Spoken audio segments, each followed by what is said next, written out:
free and independent.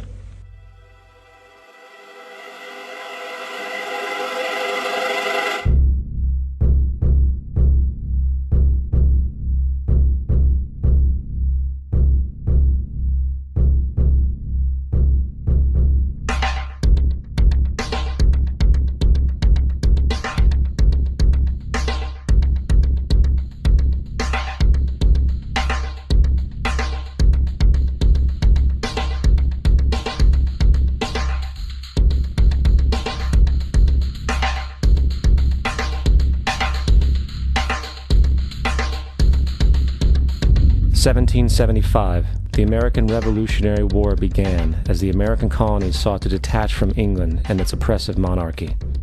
Though many reasons are cited for the revolution, one in particular sticks out as the prime cause: that King George III of England outlawed the interest-free, independent currency the colonies were producing and using for themselves, in turn forcing them to borrow money from the Central Bank of England at interest, immediately putting the colonies into debt. And, as Benjamin Franklin later wrote, the refusal of King George III to allow the colonies to operate an honest money system which freed the ordinary man from the clutches of the money manipulators was probably the prime cause of the Revolution. In 1783, America won its independence from England. However, its battle against the central bank concept and the corrupt, greed-filled men associated with it had just begun. So what is a central bank? A central bank is an institution that produces the currency of an entire nation. Based on historical precedent, two specific powers are inherent in central banking practice: the control of interest rates and the control of the money supply, or inflation. The central bank does not simply supply a government's economy with money, it loans it to them at interest. Then, through the use of increasing and decreasing the supply of money, the central bank regulates the value of the currency being issued. It is critical to understand that the entire structure of this system can only produce one thing in the long run: debt. It doesn't take a lot of ingenuity to figure this scam out. For every single dollar produced by the central bank is loaned at interest. That means every single dollar produced is actually the dollar plus a certain percent of debt based on that dollar. And since the central bank has the monopoly over the production of the currency for the entire country, and they loan each dollar out with immediate debt attached to it, where does the money to pay for the debt come from? It can only come from the central bank again, which means the central bank has to perpetually increase its money supply to temporarily cover the outstanding debt created, which in turn, since that new money is loaned out at interest as well, creates even more debt. The end result of this system without fail is slavery, for it is impossible for the government and thus the public to ever come out of the self-generating debt. The founding fathers of this country were well aware of this.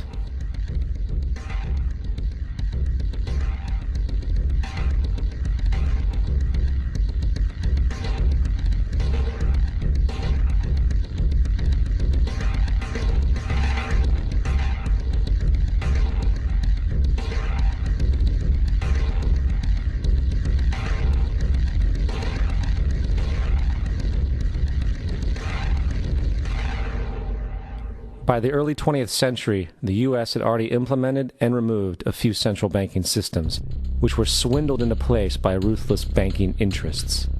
At this time, the dominant families in the banking and business world were the Rockefellers, the Morgans, the Warburgs, the Rothschilds. And in the early 1900s, they sought to push once again legislation to create another central bank.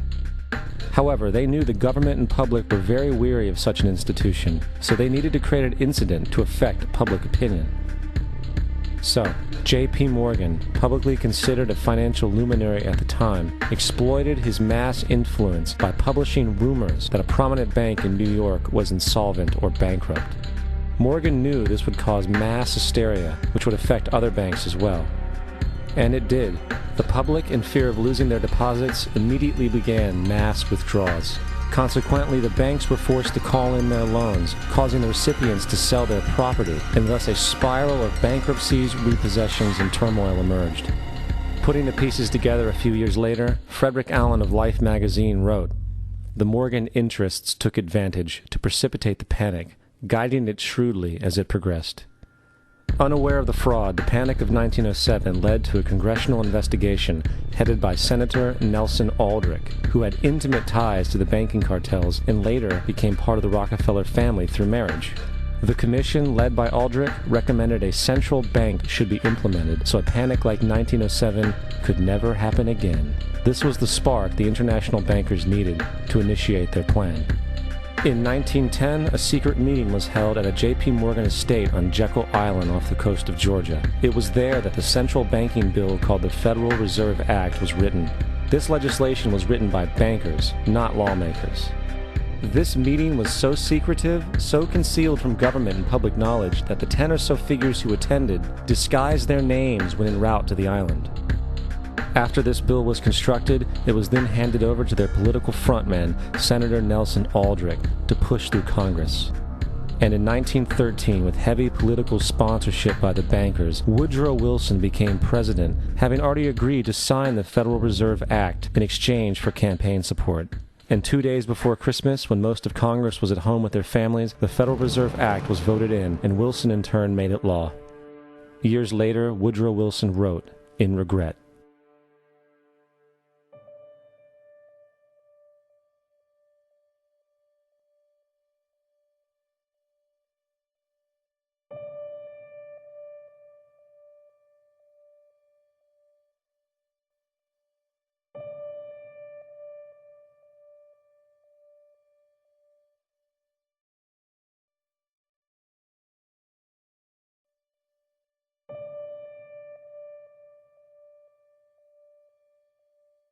Congressman Louis McFadden also expressed the truth after the passage of the bill.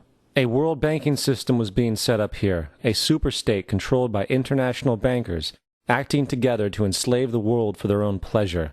The Fed has usurped the government.